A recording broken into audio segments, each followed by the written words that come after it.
Idea ক্রিয়েশনের আরেকটা process হচ্ছে নিজের স্কিল সেট কি আছে সেটা ফাইন্ড আউট করে সেটাকে পুঁজি বানিয়ে ব্যবসা করা।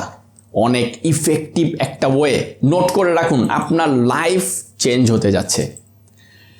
আপনি কি করবেন শোনেন, আপনার ড্রিম এবং আপনার হবি এই দুইটা জিনিসকে মার্জ করলে, এই দুইটা জিনিসকে একত্র করলে আপনার গোল ডিফাইন হবে।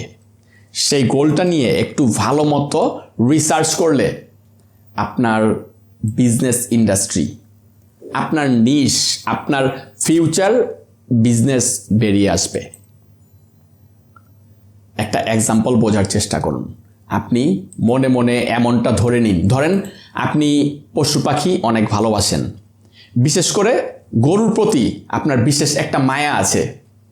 গরুকে খাওয়ানো, সেবা যত্ন করা, মানে গরুকে লালন পালন আপনার বিশেষ একটা শখ।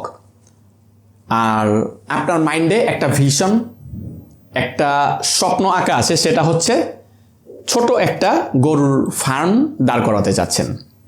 এখন কথা হচ্ছে, গরুর ফার্ম শুরু করতে গিয়ে প্রথম যে গাভীটা আপনি কিনবেন দুধ নেওয়ার জন্য, সেই টাকাটা আপনি ব্যবসায় পুঁজি হিসাবে ধরবেন নাকি আপনার শখ পুরা করার খরচ হিসাবে ধরবেন? কারণ শখ পুরা করতে গেলে মানুষ কখনো খরচের হিসাব করে না।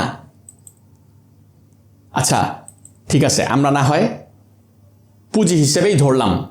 এরপর আপনি যখন গরু পালন করা শুরু করবেন, ডিউটি কতক্ষণ দেবেন?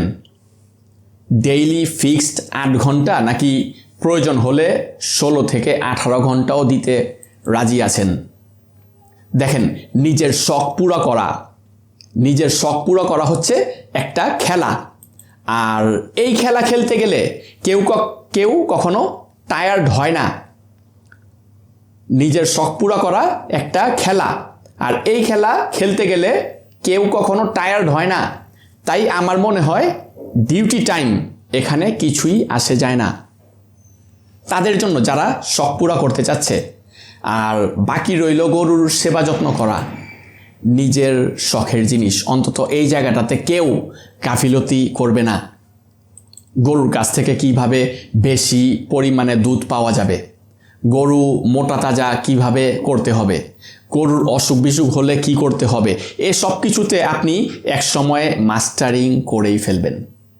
যেহেতু বিষয়টা শখ পুরা করা, তাই কাজকে আপনার কাজ মনে হবে না, বরঞ্চ খেলা মনে হবে, যার ফলে আপনার দ্বারা ভুল অনেক কম হবে।